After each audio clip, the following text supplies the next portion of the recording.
வணக்கம்.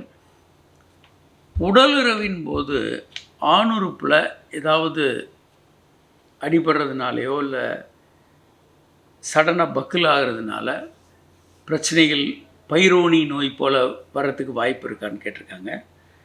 இப்போ நிறைய பேர் அப்படி வர்றாங்க. பைரோனி நோயின்றது வளைந்த ஆணுறுப்பு. இது ஃபீமேல் ஆன் டாப் பொசிஷனில் செக்ஸ் பண்ணும்போது சடனாக அந்த வெயிட் அவங்க வச்சிட்டாங்கன்னா ஆணுறுப்பு மைல்டாக ஒரு ஃப்ராக்சர் ஆகிடும். பெரிய ஃப்ராக்சர் ஆச்சுன்னா நல்லா தெரிஞ்சிடும். உடனே ஆணுறுப்பு விரைப்பு குறைஞ்சிரும், வீக்காக ஆகிடும். மைல்டு ஃப்ராக்சர் வரலாம் பெண் மேலேருந்து பண்ணும்போது கொஞ்சம் வெயிட்டை வச்சிட்டாங்கன்னா. ஒன்று. ரெண்டாவது, சர்க்கரை இருக்கிறவங்களுக்கு இது வரும். ஃபெனிடாயின் சோடியம் போன்ற சில மருந்துகள் சாப்பிட்றதுனால இந்த ஆணுறுப்பின் மேல் பகுதியில் ஒரு சின்ன கட்டி மாதிரி வரும். பைரோனி டிசீஸ். இதை சரி செய்ய முடியும். பைரோனி டிசீஸை முற்றிலுமாக சரி பண்ண முடியும். அதுக்கு நிறைய சிகிச்சைகள் இருக்குது. வாய்வழி மாத்திரை மருந்துகள் இருக்குது.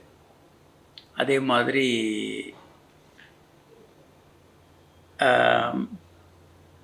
இந்த ஷாக்வேவ் தெரப்பி, அறுவை சிகிச்சைகள் மூலமாக அதை எடுக்கிறது, அல்ட்ராசோனிக் கதிர்களை செலுத்தி அதை சரி செய்கிறது. இப்போது லேட்டஸ்ட்டாக ஸ்டெம் செல் தெரப்பி மூலமாக அதை சரி செய்யலாம்.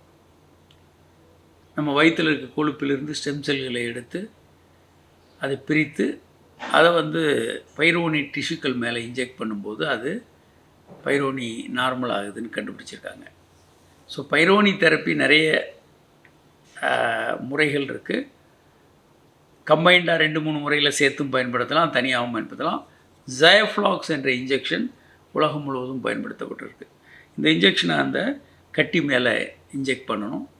அது கட்டி அது உடைந்து அது மறையிறதுக்கு வாய்ப்பு இருக்குது. பைரோனி டிசீஸ் என்பது பைரோனின்றது ஒரு ஃப்ரெஞ்சு டாக்டரோட பேர். வளைந்த ஆணுறுப்பு ரைட்லேயோ லெஃப்ட்லேயோ மேல் பகுதியிலையோ வளைந்திருக்கும். அவர்களுக்கு உடலுறவு பண்ண முடியாது. ஆணுறுப்பு சின்னதானதாக மாதிரி இருக்கும், வளைந்திருக்கும். விரைப்பு அடையும் போது சுரின்னு வலி வரும், வரிப்புத்தன்மை வராமல் போயிடலாம். ஒரு எம்பராஸ்மெண்ட், ஆங்ஸைட்டி, பதட்டம், ஒரு அவமான உணர்வு, இதெல்லாம் குழப்பமாக இருக்கும். ஆணுறுப்பு இப்படி வளைஞ்சிருக்கே, அசிங்கமாக இருக்கே அப்படின்னு.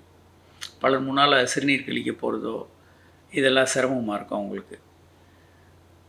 அதை சரி செய்ய முடியும் அப்படின்றத நம்ம தெரிஞ்சிக்க வேண்டிய விஷயம். பைரோனி டிசீஸ், வளைந்த ஆணுறுப்பு முற்றிலும் சரி செய்ய முடியும். வணக்கம்.